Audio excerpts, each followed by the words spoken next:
I have yet to give a speech or have a meeting where somebody doesn't ask me the millennial question. What's the millennial question? Apparently, millennials as a generation, which is a group of people who were born approximately 1984 and after, are tough to manage. And they're accused of being entitled and narcissistic and self-interested, unfocused, lazy. But entitled is the big one. And because they confound leadership so much, what's happening is leaders are asking the millennials, what do you want? And millennials are saying, we want to work in a place with purpose, love that. We want to make an impact, you know, whatever that means. We want free food and beanbags. And so somebody articulates some sort of purpose, there's lots of free food and there's beanbags, and yet for some reason they're still not happy. And that's because they're missing, there's a missing piece. What I've learned is that I can break it down into four pieces, right? There are four things, four characteristics. One is parenting, the other one is technology, the third is impatience, and the fourth is environment. The generation that we call the millennials, too many of them grew up subject to, not my words, failed parenting strategies, you know, where, for example, they were told that they were special all the time. They were told that they could have anything they want in life, just because they want it, right? They were told, some of them got into honors classes, not because they deserved it, but because their parents complained. And some of them got A's, not because they earned them, but because the teachers didn't want to deal with the parents. Some kids got participation medals. You got a medal for coming in last, right? Which the science we know is pretty clear, which is it devalues the medal and the reward for those who actually work hard. And that actually makes the person who comes in last feel embarrassed because they know they didn't deserve it. So it actually makes them feel worse, right? So you take this group of people and they graduate school and they get a job, and they're thrust into the real world, and in an instant they find out they're not special, their moms can't get them a promotion, that you get nothing for coming in last, and by the way, you can't just have it because you want it, right? And in an instant, their entire self-image is shattered. And so you have an entire generation that's growing up with lower self-esteem than previous generations. The other problem, to compound it, is we're growing up in a Facebook, Instagram world. In other words, we're good at putting filters on things. We're good at showing people that life is amazing even though I'm depressed, right?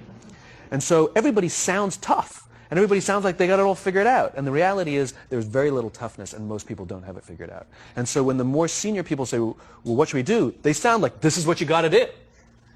And they have no clue. Right? So you have an entire generation growing up with lower self-esteem than previous generations, right? Through no fault of their own. Through no fault of their own, right? They were dealt a bad hand, right? Now let's add in technology. We know that engagement with social media and our cell phones releases a chemical called dopamine. That's why when you get a text, it feels good, right? So, you know, we've all had it where you're feeling a little bit down or feeling a bit lonely, and so you send out 10 texts to 10 friends, you know, hi, hi, hi, hi, hi, because it feels good when you get a response, right? Right? It's why we count the likes. It's why we go back 10 times to see if my Instagram is growing slower. Did I do something wrong? Do they not like me anymore? Right? The trauma for young kids to be unfriended, right? Because we know when you get it, you get a hit of dopamine, which feels good. It's why we like it. It's why we keep going back to it. Dopamine is the exact same chemical that makes us feel good when we smoke, when we drink, and when we gamble. In other words, it's highly, highly addictive. Right? We have age restrictions on smoking, gambling, and alcohol, and we have no age restrictions on social media and cell phones, which is the equivalent of opening up the liquor cabinet and saying to our teenagers, hey, by the way, this adolescence thing, if it gets you down.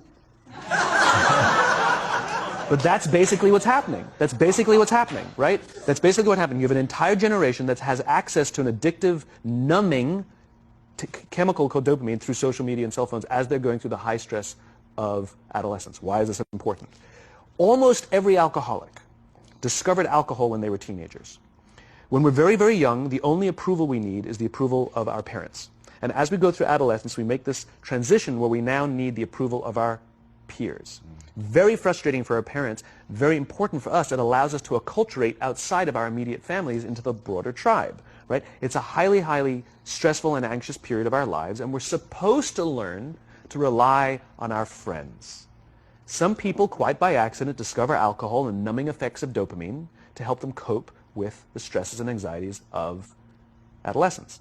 Unfortunately, that becomes hardwired in their brains, and for the rest of their lives, when they suffer significant stress, they will not turn to a person, they will turn to the bottle.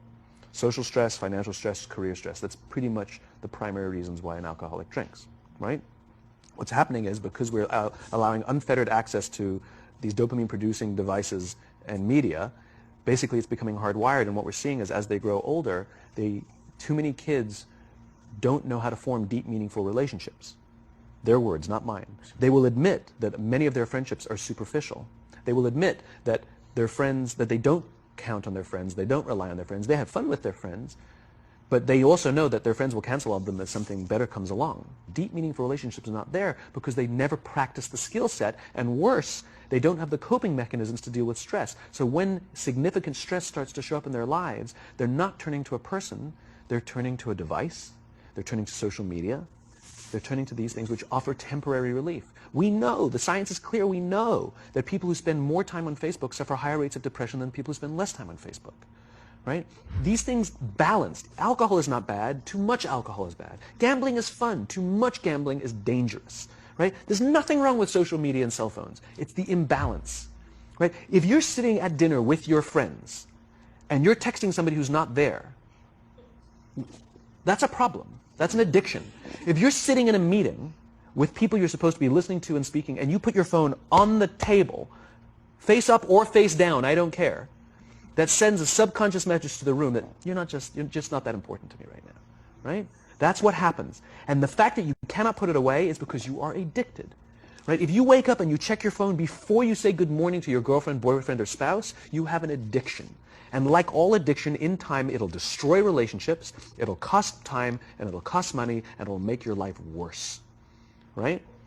So you have a generation growing up with lower self-esteem that doesn't have the coping mechanisms to deal with stress, right? Now you add in the sense of impatience, right? They've grown up in a world of instant gratification. You want to buy something, you go on Amazon, it arrives the next day.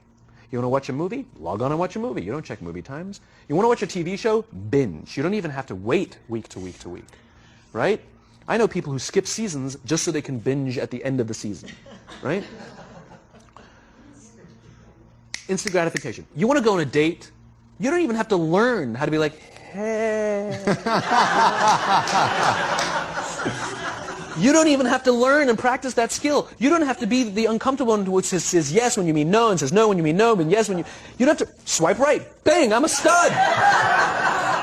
Right? You don't have to learn the social coping mechanisms, right? Everything you want, you can have instantaneously. Everything you want, instant gratification. Except job satisfaction and strength of relationships, there ain't no app for that. They are slow, meandering, uncomfortable, messy processes.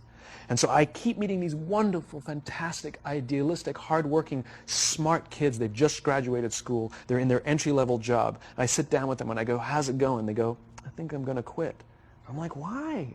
They're like, I'm not making an impact. I'm like, you've been here 8 months. You know? It's as if they're standing at the foot of a mountain, and they have this abstract concept called impact that they want to have in the world, which is the summit. What they don't see is the mountain. I don't care if you go up the mountain quickly or slowly, but there's still a mountain. And so what this young generation needs to learn is patience. That some things that really, really matter, like love, or job fulfillment, joy, love of life, self-confidence, a skill set, any of these things, all of these things take time. Sometimes you can expedite pieces of it, but the overall journey is arduous and long and difficult. And if you don't ask for help and learn that skill set, you will fall off the mountain, or you will, the worst case scenario, and we're already seeing it, the worst case scenario is we're seeing an increase in suicide rates, we're seeing an increase in this generation, we're seeing an increase in accidental deaths due to drug overdoses, we're seeing more and more kids drop out of school or take leaves of absence due to depression, unheard of. These are all, this is really bad. The best case scenario Those are all bad cases, right? The best case scenario is you'll have an entire population growing up and going through life and just never really finding joy. They'll never really find deep fulfillment in work or in life. They'll just waft through life, and it'll be just, it's fine. How's your job? It's fine. It's the same as yesterday. How's your relationship? It's fine. Like that's the best case scenario, which leads me to the fourth point, which is environment, which is we're taking this amazing group of young, fantastic kids who were just dealt a bad hand. It's no fault of their own. And we put them in corporate environments that care more about the numbers than they do about the kids. They care more about the short-term gains than the long-term life of this young human being. We care more about the year than the lifetime, right? And so we are putting them in corporate environments that aren't helping them build their confidence, that aren't helping them learn the skills of cooperation, that aren't helping them overcome the challenges of a digital world and finding more balance, that isn't helping them overcome the need to have instant gratification and teach them the joys and impact and the fulfillment you get from working hard on something for a long time that cannot be done in a month or even in a year. And so we're thrusting to them in corporate environments, and the worst part about it is they think it's them. They blame themselves. They think it's them who can't deal. And so it makes it all worse. It's not. I'm here to tell them it's not them. It's the corporations. It's the corporate environments. It's the total lack of good leadership in our world today that is making them feel the way they do. They were dealt a bad hand, and I hate to say it, but it's the company's responsibility. Sucks to be you. Like, we have no choice, right? This is what we got, and I wish that society and their parents did a better job. They didn't. So we're getting them in our companies, and we now have to pick up the slack. We have to work extra hard to figure out the ways that we build their confidence. We have to work extra hard to find ways to teach them the social skills that they're missing out on. There should be no cell phones in conference rooms. None. Zero. And I don't mean the kind of like sitting outside waiting to text. I mean like when you're sitting and waiting for a meeting to start, this is what we all do. We all sit here and wait for the meeting to start. Meeting starting? Okay. And we start the meeting. No, that's not how relationships are formed. Remember we talked about it's the little things? Relationships are formed this way. We're waiting for a meeting to start and we go, how's your dad? I heard he was in the hospital.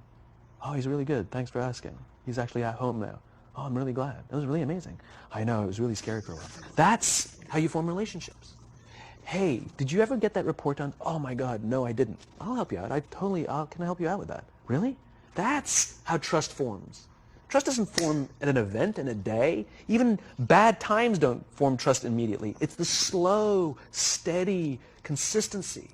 And we have to create mechanisms where we allow for those little innocuous interactions to happen. But when we allow cell phones in conference rooms, we just, okay, have the meeting.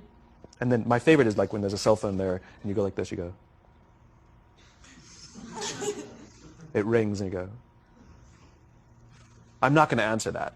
But, Mr. Magnanimous, you know. When you're out for dinner with your friends, like, I do this with my friends. When we're going out for dinner and we're leaving together, we'll leave our cell phones at home. Who are we calling? Maybe one of us will bring a phone in case we need to call an Uber or take a picture of our meal. That goes without saying. Come on. I mean, I'm an idealist, but I'm not insane. You know? Not a heathen. I mean, it looked really good. We'll take one phone. And so it's like an alcoholic. The reason you take the alcohol out of the house is because we cannot trust our willpower. We're just not strong enough. But when you remove the temptation, it actually makes it a lot easier.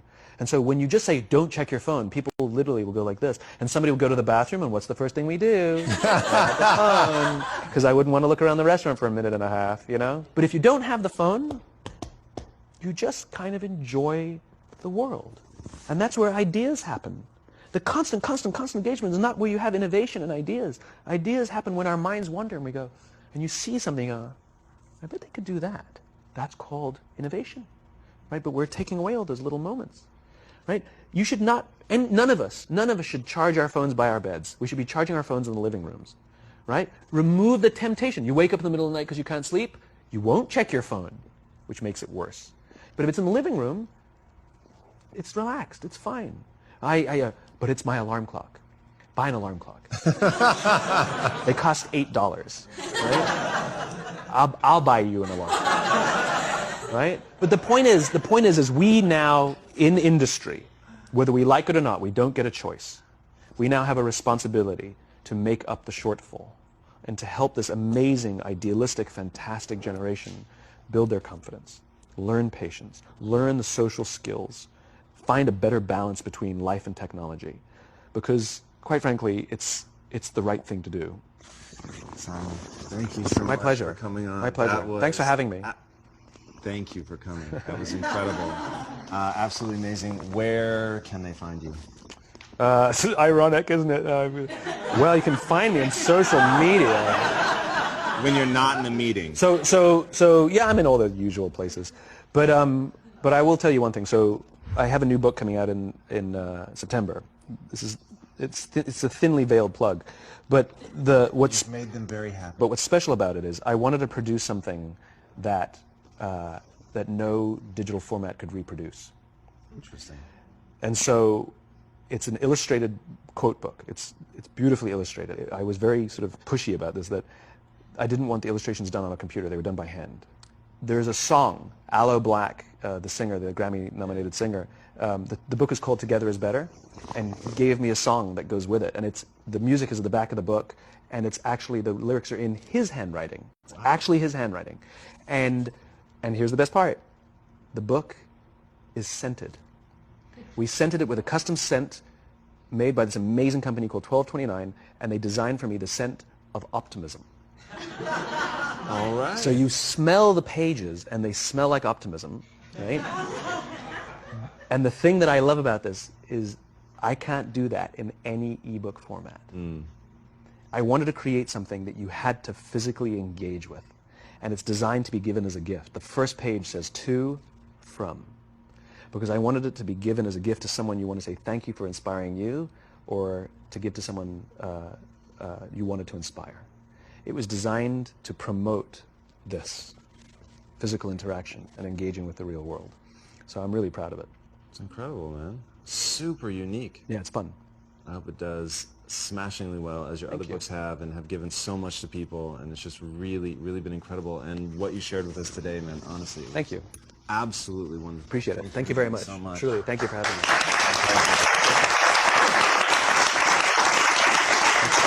Guys, I should have done the entire interview at his feet, which is exactly how it felt.